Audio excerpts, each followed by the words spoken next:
자, 마태복음 26장 1절부터 25절 말씀을 통해서 우리 주님께서 이제 제자들과 함께 마지막 만찬을 나누시는 그 사건을 살펴보도록 하겠습니다. 예수님께서 예루살렘에 올라오셔서 성전을 깨끗하게 청소하시고 또한 그분을 대적하는 율법학자들, 서기관, 바리새인들, 사두개인들 그들에게 하나님의 말씀으로 책망하시고 또한 제자들에게 마지막 때에 있을 일들에 대해서 말씀해 주셨습니다. 그래서 지난 시간에는 마태복음 24장과 마태복음 25장에서 환난기 때 이 땅에 있을 일들과 또한 마지막에 그리스도께서 거룩한 천사들과 신약교회 성도들과 함께 지상 재림할 때 일어날 일들에 대해서 살펴보았습니다. 마태복음 26장은 바로 이어지는 내용으로 1절에 보니까 이 모든 말씀들을 마치시고, 이 모든 말씀은 앞쪽에 나오는 마태복음 24장, 25장에 나오는 마지막 때에 일어날 일들에 대해 말씀하신 것을 말합니다. 그리고 예수님께서 자기 제자들에게 말씀하십니다. 어떤 내용을 말씀하셨느냐? 2절에 보니까 그분께서 배반당해서 십자가에 못 박힐 것을 말씀하셨습니다. 그분께서 배반당하실 것을 미리 알고 계셨습니다.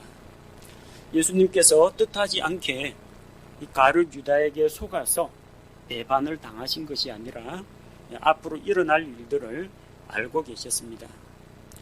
그분께서는 십자가에 못 박혀 죽는 그런 죽음으로 죽으실 것을 알고 계셨습니다.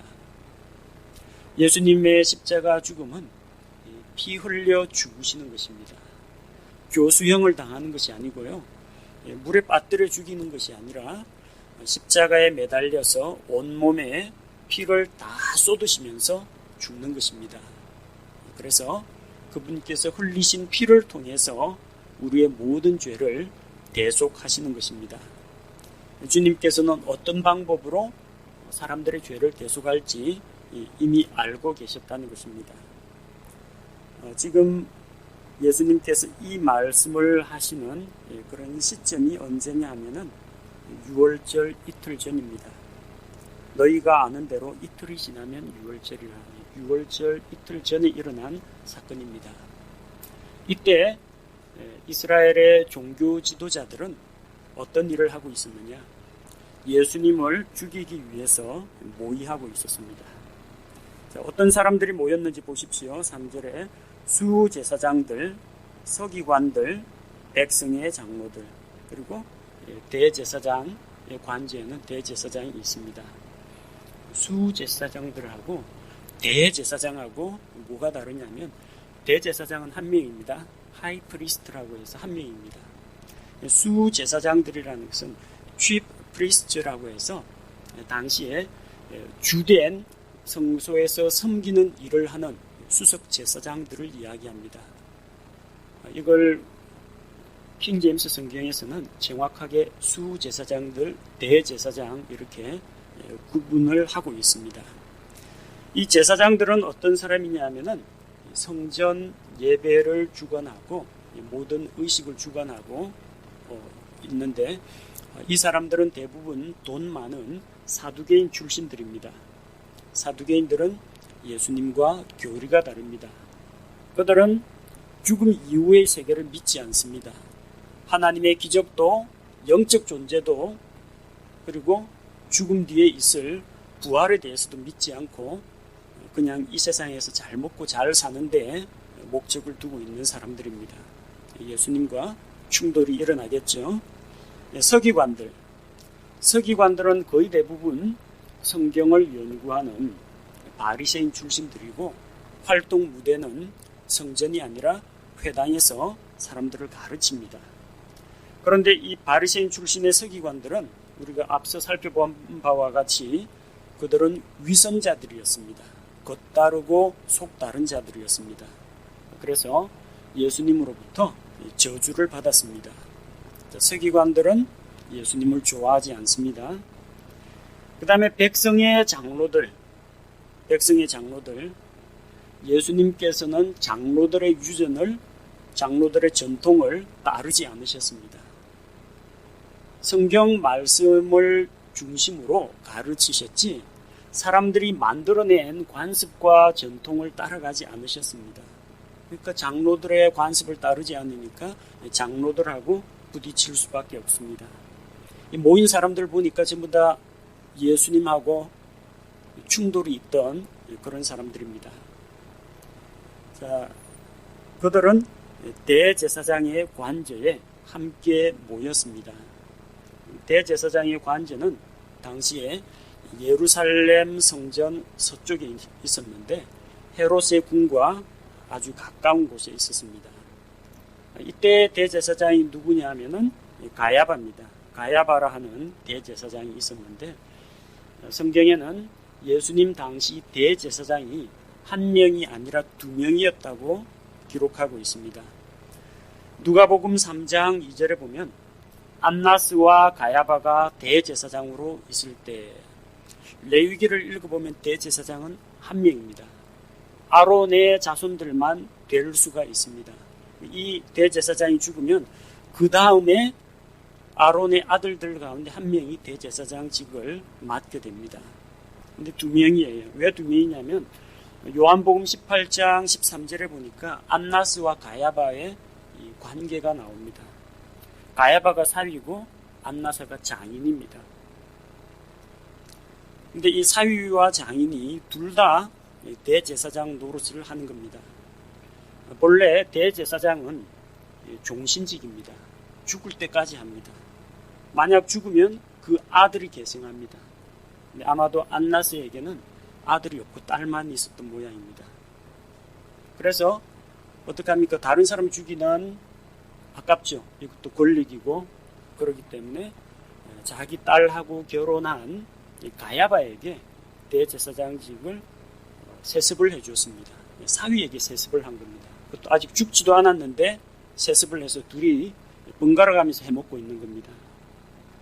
요한복음 11장 49절은 그 해의 대제사장인 가야바라 하는 자가, 레위기나 민수기 읽어보면 아시겠지만 그 해의 대제사장은 없습니다. 대제사장은 1년 단위로 하는 게 아니라 한 번 맡으면 죽을 때까지 합니다. 이렇게 해서 자기의 세습 체계를 공고히 하기 위해서 사위에게 이런 대제사장직을 물려준 것입니다. 자, 이렇게 이해관계에 얽혀있고 권력관계에 얽혀있는 사람들은 예수 그리스도의 말씀, 진리의 말씀을 받아들이기가 상당히 힘듭니다. 그래서 사사건건 자기들이 저지른 잘못에 대해서 책망을 하시는 우리 주님에 대해서 그들은 반발하고 있었고, 기회만 되면은 어떻게 예수님을 넘어뜨릴까 모의를 하고 있었던 것입니다. 그리고 이제 마지막으로 예수님을 교묘히 붙잡아 죽이기 위해서 지금 앞에 열거된 이 사람들이 다 모여서 회의를 한 것입니다. 4절에 보면 아주 특별한 단어가 나옵니다. 예수님을 교묘히 붙잡아 죽이려고, 교묘히, 서툴트라고 나오죠. 교묘히. 이 교묘하다는 단어가 성경에서 제일 처음 사용된 게 창세기 3장 1절입니다. 뱀은 다른 모든 짐승들보다 간교하더라. 지혜롭다가 아닙니다. 간교하다는 겁니다. 그게 똑같은 단어예요. 말하자면 이 사람들은 마귀의 간교한 성품을 따라서 메시아를 해치고자 하는 그런 계획을 세웠던 것입니다. 그래서 의논을 하는데 언제 이 일을 실행할 것인가? 백성 가운데 소동이 있을까 염려가 되니까 명절날에는 하지 말자고 합니다. 그들은 하나님을 두려워하지 않았습니다. 누구를 두려워하느냐? 사람들을 두려워했습니다. 예수님을 추종하는 무리들이 많거든요. 그래서 오히려 그들에게 반감을 살까봐, 또 예수님을 붙잡으려고 하다가 무리들이 예수님을 수호하겠다고 방음막을 치면은 실패하게 되겠죠. 사람들을 두려워했던 것입니다. 그래서 명절날에는 하지 말자고 합니다. 명절날은 아무래도 사람들이 많이 모입니다. 군중들이 많이 모입니다. 그래서 유월절 전에 예수님을 붙잡아가지고 죽이면은 유월절 기간은 명절 축제 기간이기 때문에 다른 시위나 밀란이나 집회 같은 걸 할 수가 없습니다. 명절 지나고 나면은 잠잠해집니다. 우리 한국 정치에도 종종 응용이 됩니다. 꼭 뭔가 중요한 결정 같은 거 여야가 대립하는 결정이 있으면요, 추석 전날 합니다. 그 다음에 추석 딱 지내는 동안에 한 4, 5일 지나거든요. 사람들 새까맣게 잊어버리고 언론에는 전부 추석 교통편이라든지 명절 차례 지내는 거니 이런 기사로 도배가 됩니다. 사람들 기억 속에서 다 희미해지는 거죠. 명절 전에 예수님을 붙잡아 죽이고 유월절과 무교절을 지내고 나면은 민심이 가라앉을 것이라고 판단한 겁니다. 나름대로 이스라엘 사람들은 명절에 대한 은근한 기대가 있습니다. 6월절이 뭐 하는 날이에요? 이스라엘 독립기념일입니다. 이집트의 속박과 압제에서 풀려난 날이 6월절이죠. 예수님께서 예루살렘에 올라오시니까 6월절 명절을 지키러 올라오시니까 호산나 다윗의 자손이여 하면서 환영을 했습니다. 이 6월절이니까 하나님의 아들 예수 그리스도시여 로마의 압제, 로마의 식민지로부터 우리를 해방시켜 주실 그 메시아를 은근히 기대하고 있었던 겁니다. 자, 그래서 되도록이면은 6월절 되기 전에 사건을 빨리 저지르기로 자기들끼리 계획을 세웠던 것입니다. 자, 6절에 보니까 6절에서 13절까지 한 여인이 나와서 예수님께 향유를 부은 사건이 기록되어 있습니다. 다른 복음서 읽다 보면 아마 마태, 마가, 누가, 요한 복음에서 향유 붓는 그런 사건이 다 기록되어 있다는 것을 알 수가 있을 겁니다. 궁금하신 분은 성경책에 표시되어 있죠. 마가복음 14장 3절에서 9절, 요한복음 12장 1절에서 8절 이렇게 기록되어 있고 누가복음에는 누가복음 7장에 기록이 되어 있습니다. 읽다 보면은 기록들이 조금씩 다 다릅니다. 그걸 보고 어떤 분들은 왜 똑같은 하나님의 말씀인 복음서인데 향유를 부은 게 시기도 다르고 장소도 다르고 향유를 부은 위치까지 다 다릅니다. 왜 이렇게 기록이 서로 어긋날까 그렇게 생각합니다. 그러나 성경에는 문제가 없습니다. 왜냐하면 이것은 각기 다른 사건을 기록하고 있는 것이기 때문입니다. 자, 일단 이 사건은 시간과 장소가 다릅니다. 우리가 읽고 있는 지금 마태복음 26장 2절에 보면 이틀이 지나면 6월절이라 6월절 이틀 전에 있었던 사건입니다. 마가복음 14장에도 보면은 6월절 이틀 전에 일어났던 일입니다. 그리고 장소는 어디냐? 본문에 나오죠. 6절 베다니에서 나병 환자 시몬의 집에서 있었던 일입니다. 마태복음과 마가복음은 서로 일치합니다. 똑같은 사건을 다루고 있습니다. 누가복음은 다른 복음서하고 달라도 한참 다릅니다. 누가복음 7장에 나오는데요. 7장이면 상당히 앞쪽이죠. 언제? 변화산 사건 이전입니다. 그러니까 예루살렘으로 나귀 타고 올라가기 훨씬 전입니다. 예수님께서 변화산에 올라가서 변화하시기 전 왕국의 영광에 따라서 변화하시기 이전의 사건입니다. 장소는 나병 환자 아닙니다. 바리새인의 집에 들어가셨습니다. 그리고 그때 죄인인 한 여자가 나왔다고 했습니다. 장소도 향유를 부은 사람도 다릅니다. 요한복음에서는 요한복음 12장 1절에서 8절 보면은 유월절 엿새 전입니다. 유월절 이틀 전하고 유월절 엿새 전은 엄연히 다른 사건입니다. 그러니까 유월절 엿새 전에는 이 집에서 밥 먹고 유월절 이틀 전에는 저 집에서 밥 먹고 얼마든지 가능한 일이죠. 그러니까 시간과 장소가 각기 다릅니다. 요한복음에 기록되어 있는 것은 베다니 나사로의 집입니다. 아시다시피 나사로, 마리아, 마르다는 나병 환자가 아닙니다. 그 3남매가 살고 있지 나병 환자 시몬은 그 집 식구가 아닙니다. 그렇기 때문에 시간과 장소 자체가 다릅니다. 그리고 누가 향유를 부었느냐? 나사로의 누이 동생 베다니 마을의 마리아가 이 일을 했습니다.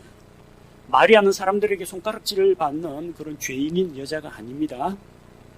그러니까 우리는 적어도 3차례 향유를 붓는 사건이 있었다는 것을 알 수가 있습니다. 자, 7절 말씀해 보니까 한 여자가 나와왔습니다.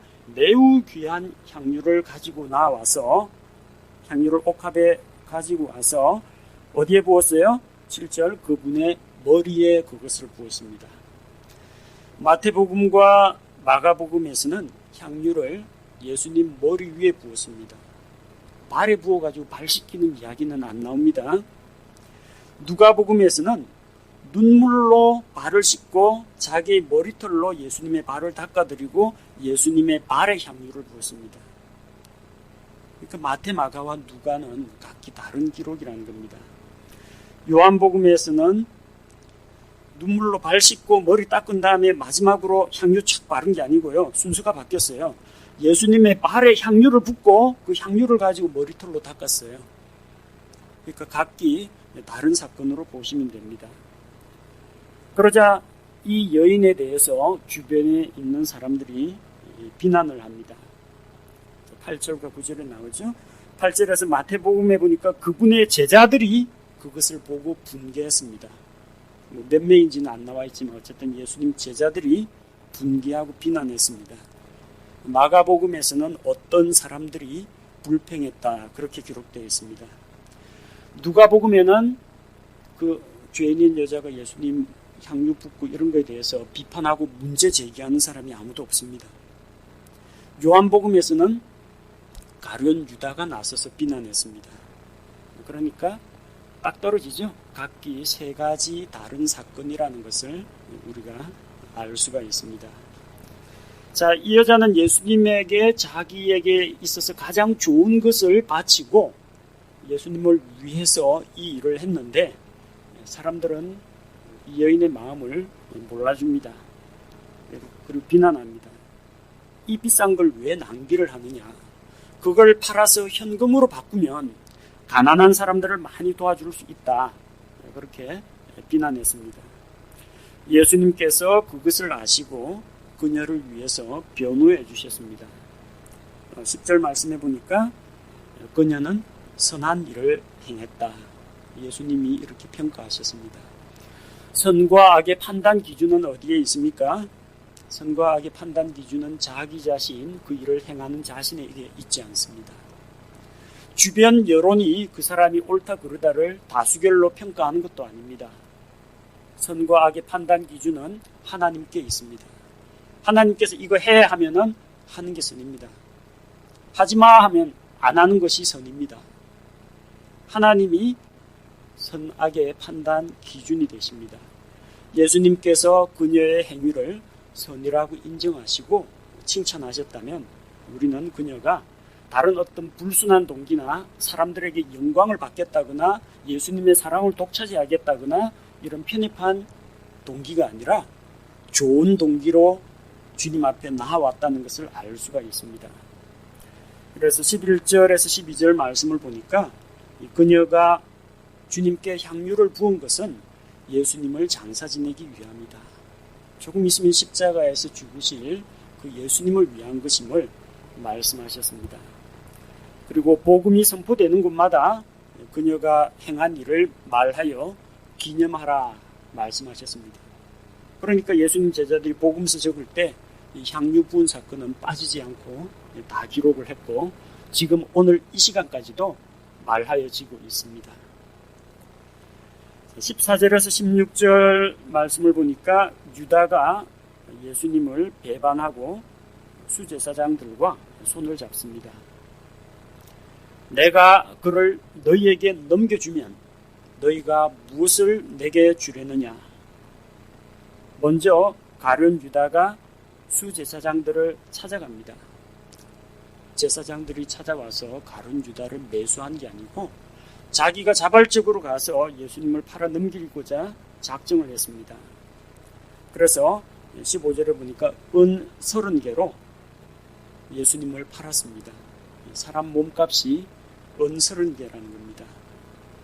창세기 37장 26절에서 28절을 보면 이름이 똑같습니다. 유다. 이건 야곱의 넷째 아들 유다입니다. 유다가 은 20개로 요셉을 종으로 팔아버립니다. 물가가 많이 올랐죠. 은 20개인데 신약시대에 와서 은 30개로 바뀌었습니다. 이렇게 예수님을 은과 말하자면 이 재물에 대한 욕심이 그에게 있었고 이것이 그로 하여금 예수님을 배반하고 타락하게 만들었다는 겁니다. 그들과 언약을 맺고 이 유다가 그분을 배반하여 넘겨줄 기회를 엿보고 있었습니다. 물론 제사장들과 서기관들이 자기 부하들을 동원하면 언제든지 예수님을 잡아갈 수가 있습니다. 그러나 예수님 주변에는 거의 사람들이 뭉성뭉성 다 몰려있기 때문에 예수님이 따로 떨어져 있는 그 기회를 노려야 된다는 거죠. 그게 언젠지 알아내는 게 필요합니다. 백성들이 동요하지 않게, 백성들이 예수님을 호위하지 못하도록 은밀하게 붙잡으려면 내부 배신자가 있어야 된다는 겁니다. 그래서 유다의 도움이 필요한 겁니다. 유다는 예수님과 제자들만 따로 떨어져 있는 시간, 또 그들만이 아는 모임 장소를 그들에게 일러주었습니다. 요한복음 18장 2절에 보니까 예수님께서 자기 제자들과 함께 거기에 자주 가셨으므로, 겟세마네 동산에 자주 가셨으므로 그분을 배반한 유다도 그곳을 알더라. 그래서 주의 만찬석에서 빠져나와서 제사장들에게로 가서 조금 있으면 예수님과 나머지 11제자가 겟세마네 동산에서 기도하느라고 모일 것이다. 그래서 그들을 인솔해가지고 유다가 데리고 옵니다. 17절에서 25절을 보니까 주께서 마지막 만찬을 제자들과 함께 나누시는 것을 볼 수 있습니다. 17절에 보니까 이제 무교절의 첫날에 제자들이 예수님께 나와서 유월절 어린 양을 우리가 어디서 먹을 것인지 여쭈어봅니다. 무교절의 첫날이라고 했습니다. 구약시대하고 그다음에 신약시대하고 무교절을 지키는 날짜가 조금 다릅니다. 구약시대는 어떻게 됩니까? 유월절, 그리고 유월절 시작되기 전에 해지기 전에 양을 잡습니다. 해가 지면 그 저녁부터 유월절이 시작이 됩니다. 하룻밤 유월절 양을 먹고 새벽에 남은 양고기는 전부 다 불에 태워버리고 다시 아침을 맞겠죠. 아침, 점심, 저녁이 되면 그때부터 무교절이 시작이 됩니다. 유월절 다음 날부터 무교절이 시작됩니다. 출애굽기 기록을 보면. 그런데 신약 시대에 들어와서 이 후기로 들어오면서 두 개가 하나로 묶입니다. 누가복음 22장 1절을 보면 이제 유월절이라 하는 무교절이 가까이 다가오매, 유월절이라고도 불리는 무교절입니다. 두 개 용어가 합쳐졌다는 거죠. 그러니까 무교절이 유월절까지도 포함합니다. 유월절 다음 날이 아니라 무교절이 유월절을 포함하고 있다는 것을 이야기합니다. 그리고 유월절 양을 잡는 예비일도, 예비명절일, 우리식으로 이야기하자면은 예컨대 21일이 추석이다 하면은 20일부터 연휴 시작합니다. 이동할 시간을 줘야 되고 추석 음식을 장만하고 예비를 해야 되니까 그것과 마찬가지로 후기에 들어와서는 유월절 양을 준비하는 예비일까지도 포함한다는 겁니다. 누가복음 22장 7절에서는 유월절 어린 양을 잡아야 하는 때 곧 누룩 없는 빵을 먹는 날. 유월절 양은 유월절에 잡지 않습니다. 해지기 전에 잡아야 돼요. 그리고 해 떨어지면 그때부터는 유월절 명절 시작입니다. 근데 여기 보니까 누룩 없는 빵을 먹는 날, 무교절이죠. 그게 유월절 어린 양을 잡아야 하는 때 그것까지도 포함하고 있는 겁니다. 유월절은 저녁에 시작합니다. 해지기 전에 유월절 양을 잡게 됩니다. 예수님이 제자들과 만찬을 하시고 그 다음에 밤에 겟세마네 동산 가시고 새벽에 겟세마네 동산에서 붙잡히고 빌라도의 법정에 서게 되죠. 그래서 예수님이 저녁에 만찬하시고부터 시작해가지고 마지막에 십자가에서 달려가지고 무덤에 장사될 때 이날은 유월절이 아니라는 이야기입니다. 예수님 유월절에 죽으신 게 아닙니다. 예수님이 빌라도의 법정에 설 때는 아직 유월절이 시작되지 않았습니다. 잠시 후 우리 26장 조금 지나면 안나스에게로 갔다가 대제사장의 공회에 산헤드린 공회에 갔다가 빌라도의 법정에 서게 되는데 이 저녁부터 다음날 저녁까지는 유월절이 아닙니다. 유월절 전날 예비일입니다. 뭘 보면 알 수 있느냐 하면 요한복음 18장 28절에 그 뒤에 그들이 예수님을 가야바에게서 데려다가 재판정으로 이제 빌라도에게로 끌고 갑니다. 때는 이른 아침이더라. 그들이 자신을 더럽히지 아니하고 유월절 어린 양을 먹기 위해 재판장으로 들어가지 아니하더라. 이방인들의 그 법정 재판장에 들어가면은 부정을 입습니다. 그래서 이 부정한 몸으로 유월절 어린 양을 먹을 수는 없거든요. 그 재판장 안에는 안 들어가고 바깥에 서서 기다렸습니다. 유월절 어린 양을 먹기 위해. 만약 지금 이 날이 유월절이라고 하면요, 그 저녁부터 유월절이 시작됐다고 하면은 재판정에서 나와가 집에 돌아가면 양고기 없습니다. 왜? 새벽 해 뜨면 밤새도록 먹다가 새벽 되면은 남은 양고기는 전부 다 불에 태워야 됩니다. 양 잡지도 않았고요. 요한복음 19장 14절 예수님께서 빌라도의 법정에 서신 날은 그날은 유월절의 예비일이요. 보십시오. 유월절이 아니라 유월절 예비일입니다. 이르되 너희 왕을 보라. 너희 왕을 내가 어떻게 하랴. 이것은 빌라도의 법정에 선 날은 유월절 당일이 아니라 유월절 예비일입니다. 유월절 하루 전에 주님께서 제자들과 만찬을 하시고 겟세마네에서 기도하시다가 붙잡히셔서 여기 공회에 붙잡혀가고 빌라도의 법정에 갔다가 군병들에게 이끌려가지고 십자가를 지시고 그 다음에 숨이 완전히 끊어지셔가지고 해지기 전에 명절날 시체 달려있으면 안 되니까 해지기 전에 시체를 내려서 무덤에 매장을 했습니다. 그리고 해 떨어지니까 그때부터 유월절 시작입니다. 유월절 예비일에 예수님께서 죽으신 겁니다. 날짜 관계를 잘 이해를 하시기 바랍니다. 지금 이제 주님을 위해서 예비하는 겁니다. 18절과 19절에 예수님께서 일러주죠. 도시로 들어가는 이러한 사람을 만나가지고 내가 내 제자들과 함께 유월절 음식을 먹을 그 장소를 제공해달라 그렇게 부탁을 합니다. 마가복음과 누가복음에는 제자들이 물 한 동이를 가지고 가는 사람을 만날 텐데 그 사람을 따라가서 이야기를 하면은 모든 것이 갖추어진 넓은 다락방을 제공할 것이다. 그렇게 미리 말씀해 주셨습니다. 20절에서 25절에 보면은 주님과 제자들이 마지막 만찬을 나누시는 그 장면이 기록되어 있습니다. 20절, 21절에서 예수님께서 그 12제자와 함께 식탁에 앉으셔서 너희 중에 한 사람이 나를 배반하여 넘겨줄 것이라고 말씀하셨습니다. 너희 중에 한 사람. 12명이 마음속에 각기 불안한 생각을 가지고 있죠. 22절에 그들이 심히 근심하여 저마다 그분께 물어봅니다. 주님, 그게 납니까? 저마다라고 했죠. 각기. 요한도 질문했을 테고 베드로도 질문, 주님 접니까? 주님 접니까? 주님 접니까?